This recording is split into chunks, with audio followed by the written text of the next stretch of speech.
बिल्कुल, ये तो पलायन को रिवर्स करना हमारा जो है।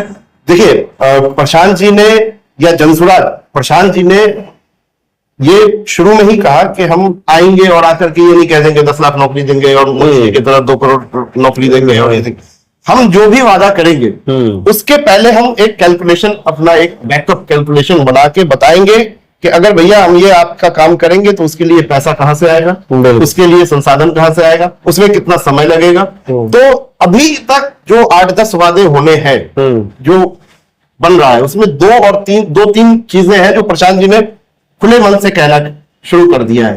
एक है उसमें वृद्धा पेंशन 400 से बढ़ा के 2000 किया जाए। 400 रुपया पूरे देश में सबसे कम बिहार में मिल रहा है। ठीक है, 400 रुपए से 2000 किया जाए, क्योंकि हम लोगों ने पदयात्रा के दौरान प्रशांत जी ने ये बहुत करीब से देखा कि नीचे लेवल पे बूढ़े बुजुर्ग, महिला हो या पुरुष हो, बहुत लोग बेसहारा हैं, ना उनके बच्चे हैं, अगर है भी तो बाहर रहते हैं, पूछते हैं नहीं पूछते हैं, तो 400 रुपए में उनका गुजारा संभव नहीं है। तो इसको फौरन 10 दिन के भीतर, प्रशांत जी का कहना है कि अगर जनता ने हमें मौका दिया तो 10 दिन के भीतर इसको लागू करके दिखाएंगे। पहला। दूसरा, प्रखंड स्तर के स्कूल, बड़े स्कूल का, अंतरराष्ट्रीय स्तर के स्कूल का निर्माण, जो पहले से स्कूल है उसको मजबूत किया जाए और एक बड़े, क्योंकि जो आज की आबादी है, जो आज 2 साल 3 साल 4 साल का बच्चा हमारे समाज में घूम रहा है, ये बहुत इंपॉर्टेंट चीज है। अगर 2025 का चुनाव फिर से जातीय समीकरण पे, फिर से धर्म पे के नाम पे हुआ, तो जब 2030 आएगा तो ये बच्चा 10 साल 9 साल 11 साल का हो जाएगा और इनके पढ़ने की उम्र खत्म हो जाएगी। अब फिर इनको भी जाके मजदूरी ही करनी है, दिल्ली, बॉम्बे, पंजाब, हरियाणा ही जाना है, उनके पास कोई ऑप्शन बचेगा नहीं।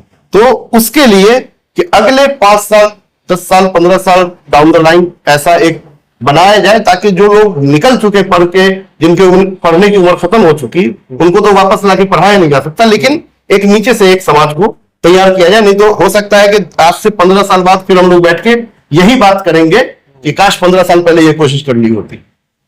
नहीं, अब दूसरा पलायन वाला अब तो ये मुद्दा है। पलायन का मुद्दा ये है कि लगभग 1 करोड़ बिहारी बाहर मजदूरी कर रहे हैं। ठीक, अकेले सूरत में 5 लाख बिहारी। ये लोग जो पलायन करके जा रहे हैं, ये मजबूरी में किया हुआ पलायन। इनको ये कोई शौक से नहीं गया। इनको अगर आप सऊदी अरब, दुबई भी भेज देंगे तो उनको 15 से 20 हजार ही मिलना है, 800 रियाल 600 रियाल ही मिलना है। ठीक है। तो ये जो पलायन हुआ है, इसके पीछे एक बहुत बड़ी साजिश है। वो साजिश ये है कि आप आरबीआई का एक वैधानिक प्रावधान है, प्रशांत जी इसको बोलते हैं, मैं चाह रहा हूं कि मैं उसको आपको बताइए। रिजर्व बैंक ऑफ इंडिया का जो एक प्रावधान है कि जिस स्टेट के लोग, जैसे हम लोग बिहारी, तो बिहार के लोग 13 करोड़ की लगभग आबादी है। बिहार के लोग कोई ना कोई बैंक में अपना सेविंग अकाउंट में पैसा डालते हैं। बिल्कुल।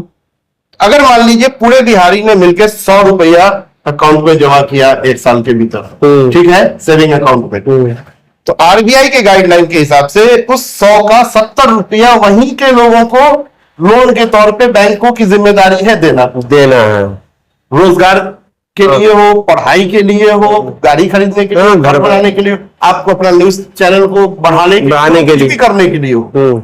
लेकिन जब लालू जी की सरकार आई, लालू जी के पहले ये 70 नहीं था, 40 एवरेज था। अच्छा, लालू जी की सरकार आई, घट करके 28 हो गया था। फिर नीतीश जी आए, बढ़ के अभी तक फिर 40 हुआ है। तो ये पिछले 35-40 साल का अगर आप आंकड़ा देखेंगे तो 32 से 35 रुपया, 30 से 35 रुपया ही बिहार के लोगों को मिल पाता है। बिहार के लोगों को मिल पा रहा है। 70 पर मिलना चाहिए, 70 मिनिमम मिलना चाहिए। मिल रहा है कितना? 30 से 35।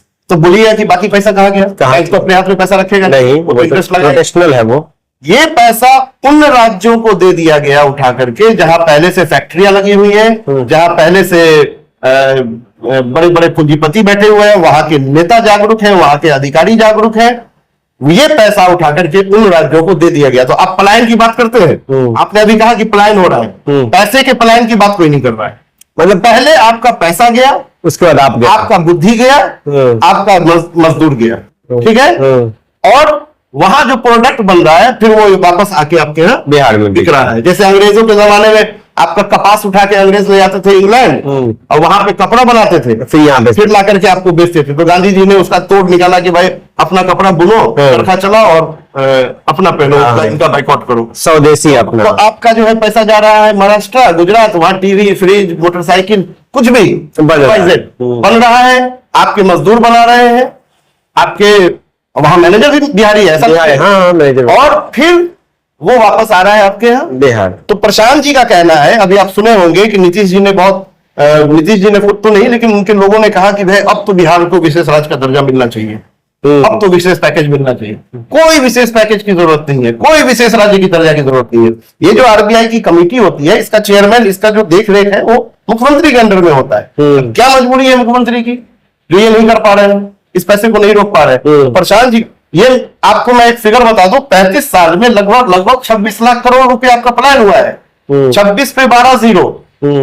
आप एक पेपर पे लिखिएगा तो एक पे इस कोना से उस कोना चला जाएगा, कैलकुलेटर फेल हो जाएगा, कैलकुलेटर फेल हो जाएगा। आप इकाई ढाई गिनते आइएगा तो एक जगह आके अपनी गिनती भुला जाएगी आपको।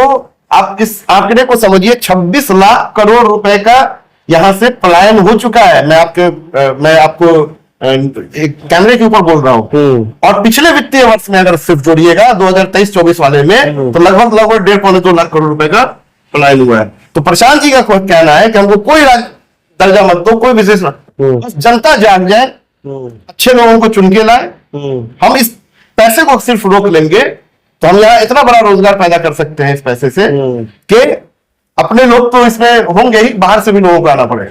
मतलब मेरा आपको याद होगा एक अशोक पेपर मिल था, हाँ, 10 से 12 हजार लोग वहां काम करते थे, बिल्कुल मिनिमम। इतने सारे चीनी मिल, बिहार देश का टॉप 3 में आता था चीनी उत्पादन के मामले में। आप अब कहां हैं? तो ये जो नीतीश जी या सरकारें कहती हैं कि हम लैंड लॉक एरिया है और हमारे पास समुद्र नहीं है, हमारे पास खनिज नहीं है, सब तेलंगाना के पास कौन सा समुद्र है? ये सब बहाना है। तो समुद्र में मकान बन जाती है। तो जब तक आप किसी बीमारी को पकड़ेंगे नहीं, इलाज संभव नहीं है। प्रशांत जी या उनकी टीम ने इस बीमारी को पकड़ा है कि दिक्कत कहां हो रही है। आपका पैसा जा रहा है यहाँ से, आप रोजगार कहां से रोकिएगा, लाइएगा, प्लान कहां से रोकिएगा? आप इसको होने दीजिए। आपको हम लोग जनसुराज प्रशांत जी के नेतृत्व में इसको 1 साल के भीतर पलायन को हम लोग रोक के दिखाएंगे। अच्छा, एक चीज हम लोग, प्रधानमंत्री जब चुनाव लड़े 14 में, तो उन्होंने बहुत बड़ा करप्शन का मामला उठाया, करप्शन और क्राइम। तो करप्शन तो रुका नहीं, अब बिहार में क्राइम बढ़ रहा है। अब करप्शन, अब डिजिटल एक प्लान आया, डिजिटल सब कुछ करो, ये करप्शन में डिजिटल रूप ले लिया है, अब बहुत बेढंगे से हो रहा है। आखिर ये कब रुकेगा? देखिए, करप्शन का अभी ये हालत है कि अगर आप किसी विभाग में कोई काम करवा रहे हैं या आप किसी विभाग में कोई टेंडर लिए हैं, काम कर रहे हैं, आपने अगर कमीशन नहीं दिया है तो आपका वहां डायरी मेंटेन हो रहा है और तगादा होता है। आपको ये एहसास दिलाया जाता है कि आप कर्जदार हैं उस एग्जीक्यूटिव इंजीनियर के, उस डीओ के, एसजेई के, मालूम है? ये करप्शन का ये हाल हो गया। पहले अंडर द टेबल चलता था, जो आ गया सो आ गया, जो आ गया सो आ गया। ढके छुपे ले लिया, शर्मा के ले लिया, खुद नहीं लिया, किसी को दिलवा दिया। अब तो भाई मेंटेन हो रहा है। तो जरूर जाहिर है जब अच्छे लोग इस सिस्टम में आएंगे तो हर चीज पे नकेल कसी जाएगी। मतलब करप्शन तो भी लीगलाइज तरीके से किया जा रहा है। बता रहा हूँ, डायरी मेंटेन हो रहा है। आप जाइए किसी एग्जीक्यूटिव इंजीनियर के यहाँ, डायरी मेंटेन है, कौन ठेकेदार कितना दिया, कौन ठेकेदार नहीं दिया तो अगला एग्जीक्यूटिव इंजीनियर तबादला होके आएगा तो वो उसको हैंड ओवर कर दिया जाएगा, भाई इनको वसूलना। ये लोग ब्लैक लिस्टेड लोग हैं, देख लीजिएगा जरा, आपको तंग करेगा। अच्छा, बिहार में सुशासन बाबू की सरकार, नीतीश कुमार की सरकार है।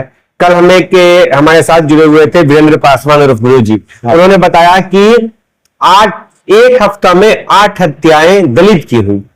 ये तो बड़ा आश्चर्यजनक बात है और टारगेटेड हो रहा है। ये दलित क्या हिंदू ने भी कुछ चंपारण में एक जिला परिषद, जी, अब उसके प्रति आज दरभंगा टावर पर 5 बजे पुतला दहन भी जिला परिषद के लोग कर रहे हैं, सूचना हमारे पास है। तो ये जो क्राइम है, सुशासन बाबू की सरकार में क्राइम है, तो क्या ये जंगल राज नहीं है? है, बिल्कुल है। देखिए, क्राइम, समाज पढ़ेगा, लिखेगा, रोजगार पाएगा, क्राइम ऑटोमेटिक रुक जाएगा।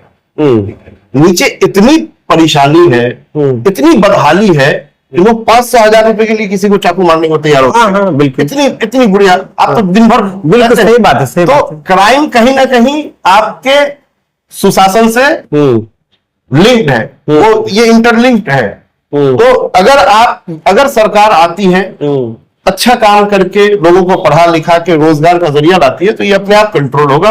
और इसमें प्रशासन को देखना चाहिए, सरकार को देखना चाहिए। ये तो बिल्कुल गलत है, 8 आदमी की हत्या हुई है। ये एक चीज हमको समझाइए कि जहां हम लोग बैठे हुए हैं, दरभंगा नगर निगम का क्षेत्र है, और इस क्षेत्र में जब अभी बरसात आएगी, अब बाढ़ और बरसात, यहाँ के लोग त्रस्त रहते हैं इससे। इस बाढ़ बरसात जब तक बाढ़ से निदान नहीं मिलेगा तो यहाँ दूसरा फसल नहीं होगा। कुछ एरिया बिहार का लगभग आधा जिला हो गया, तो बाढ़ के निदान का भी आवश्यकता यहाँ है लोगों को, तभी ये बिहार विकास कर सकता है। बहुत बड़ा बजट है फ्लड कंट्रोल के लिए। ये जो है ये बड़ा बजट है, लेकिन नहीं हो पा रहा है। जहां तक आपने कहा कि बरसात, तो आज तो मैंने देखा है कुछ नगर आयुक्त ने कहा है कि नाले की सफाई कर दिया जाए। जी करते हैं कि इस बार शायद हम लोग को हर बार ये होता है, लेकिन वो कुछ ड्रेनेज का भी ये कंस्ट्रक्शन इशू, ये मतलब एक गंभीर मामला है। इसको बैठा करके जो अच्छे लोग हैं, इंजीनियर हैं, लोगों को एक्सपर्ट को बैठाना चाहिए कि भाई ये पानी हमारा ड्रेन होकर के जा कहाँ रहा है, वहां ठीक से पहुंच रहा है, नहीं पहुंच रहा है, रास्ते में कोई ऑब्स्ट्रक्शन है, ड्रेन का स्लोप तो नहीं उल्टा है। ये भी तो हो सकता है, ये भी हो सकता है। जब अंग्रेजों ने जब जो ड्रेनेज सिस्टम था तो उस टाइम में सुनते हैं कि इतनी बुरी हालत नहीं थी। जब उसको डिस्ट्रॉय करके नया बनाया गया है, उसमें दिक्कत है। तो अब ठेकेदार सब बनाता है, स्लोप इधर होना चाहिए, उसको उल्टा कर देगा। कौन देखने जा रहा है? कौन इंजीनियर को कमीशन मिल गया, खत्म। तो ये तो नहीं मान लिया जाए कि पूरी प्लानिंग के साथ ये होता है। नहीं होता है, प्लानिंग के साथ होता है। मतलब ये नहीं, मैं बोलूं कि कोई जानबूझ के उसको उल्टा नहीं करेगा। क्यों नहीं करेगा उल्टा? लेकिन नहीं, मैं पूछता हूँ, एक चीज है, टर्म है वर्कमैनशिप, कि अगर आपने सीरियसली काम नहीं किया तो हो सकता है ड्रेन का स्लोप उधर होना चाहिए, उल्टा हो। मैंने तो कई जगह मतलब ओवरऑल इसको एक मेरे ख्याल से डायरेक्ट नहीं, आमिर साहब ने ये बात देखिए, मैंने कई जगह देखा है रोड से 3 फीट ऊंचा नाला होता है। ये प्लानिंग का प्रॉब्लम है। ये क्या ये इंजीनियर को, वहां के ठेकेदार को, संवेदक को इतनी बुद्धि भ्रष्ट हो जाती है, समझ में नहीं आता। ठेकेदार क्या करेगा? उसको तो डिजाइन मिल गया, उसको बीओक्यू मिल गया, उसने टेंडर डाला, काम किया। इंजीनियर साहब की बुद्धि भ्रष्ट होती है। फिर तो जो डिजाइन टीम है, जो बिहार सरकार की या जो भी इसके पीछे के लोग हैं, जो ये डिजाइन करके भेज रहे हैं, ये तो उनकी गलती है। अब उसमें समस्या लोग ये भी बोलते हैं, जब जल यहाँ बरसात होगा तो ये पानी कूद करके नाला में जाएगा, तब निकलेगा। अरे आश्चर्य वाली बात है, बिहार के इंजीनियर का सवाल ग्रामीण एरिया में भी देखा है कि इस तरह का है कि रोड से ऊंचा 3 फीट ऊंचा है, है। हाँ, ये है, चल रहा है यही। इसी का नाम मैंने क्या कहा कि नेता शर्ट के ऊपर गंजी पहने तभी वो नेता है, विषय का ज्ञान नहीं हो तभी वो नेता है, भाषा का उसको समझ नहीं हो तभी वो नेता है।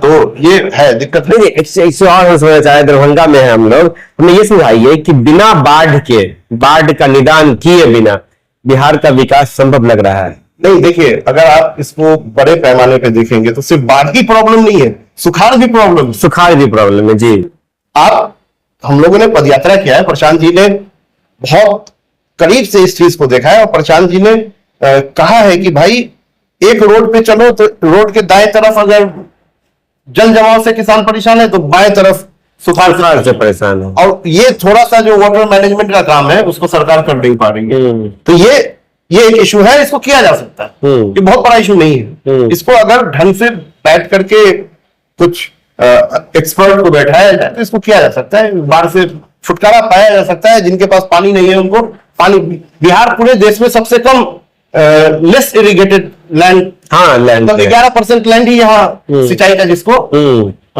मध्यम है, नहीं तो लोगों को पानी खींच के लाना पड़ता है या नेचुरल रेन पे भरोसा करना पड़ता है। अच्छा, इससे और समझेंगे हम, दरभंगा में जो अभी जहां भी जाइएगा ट्रैफिक की प्रॉब्लम्स देखी जा रही है। आप इस ट्रैफिक की प्रॉब्लम्स को आप दरभंगा में कैसे देख रहे हैं? नहीं, बहुत भयंकर प्रॉब्लम है। और जिस दिन मैं देखा कि दरभंगा मेट्रो भी बनेगा, उस दिन तो हमको लगा कि भाई अब तो सबसे पहले तो आपको अपने रोड की वाइडनिंग करनी पड़ेगी। सारे जो भी ऑब्स्ट्रक्शन है, जो भी अतिक्रमण है, उसको हटाना पड़ेगा। इसका अतिक्रमण हटा दीजिएगा। नहीं हटाइएगा तो कुछ तो एलिवेटेड बनाइए। बहुत पावरफुल वाले लोग सब हैं जो कैप्चर किए हुए हैं। दूसरे शहरों में भी तो है, दूसरे राज्यों में भी तो पावरफुल लोग होंगे। मेरी बात कई बड़े अधिकारियों से हुआ, वो बोलते हैं जब भी ये प्लानिंग करते हैं ना, कई डीएम का यहाँ से ट्रांसफर हो गया, प्लानिंग ये की है उनका ट्रांसफर हो जाता है। देखना पड़ेगा, उतना तो हम लोग अभी इस पे कमेंट नहीं कर सकते, लेकिन ट्रैफिक सुधारा जा सकता है, किया जा सकता है। देखिएगा जाकर के हॉकर लोग बैठा हुआ है रोड किनारे। अब आप एक डेडिकेटेड मार्केट बना, आप उसे बैठा हुआ नहीं, ये बैठाया गया नगर निगम के कर्मियों। मेरे कहने का मतलब है कि आप उसके लिए डेडिकेटेड जगह बनाओ। कैसे बनाएंगे? नगर निगम के कर्मियों को वहां से चुंगी जा रहा है ना, करप्शन है ना, यही करप्शन है। उसको प्लानिंग कीजिए। आप लगे सराय गुमती से लेकर हजवा चढ़ा तक लाइन से आपको फल और सब्जी वाला मिलेगा। आप उसके लिए कोई जुगाड़ कीजिए सेपरेटली कि भाई तुम वहां लगाओ अपना मार्केट, हम वहीं आएंगे खरीदेंगे। चलिए, अंतिम समय में जनसुराज के लिए क्या अपील करना चाहेंगे आप? जनसुराज के लिए अपील करेंगे कि ज्यादा से ज्यादा संख्या में लोग जुड़े। और एक मैं as a civil engineer Saudi Arab में काम कर रहा था। अच्छा, ठीक है। 2022 से जब से प्रशांत जी चले हैं, तब से मैं उनके साथ लगा हुआ हूँ और जिले में चला हूँ, और जो भी जिम्मेदारी मिलती है उसको पूरी ईमानदारी से करने की कोशिश करता हूँ। तो थैंक यू फॉर वॉचिंग दर्पण 24 न्यूज।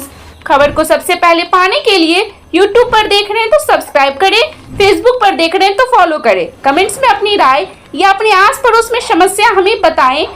हमें सपोर्ट करने के लिए लाइक और शेयर अवश्य करें। धन्यवाद। थैंक यू फॉर वॉचिंग दर्पण 24 न्यूज।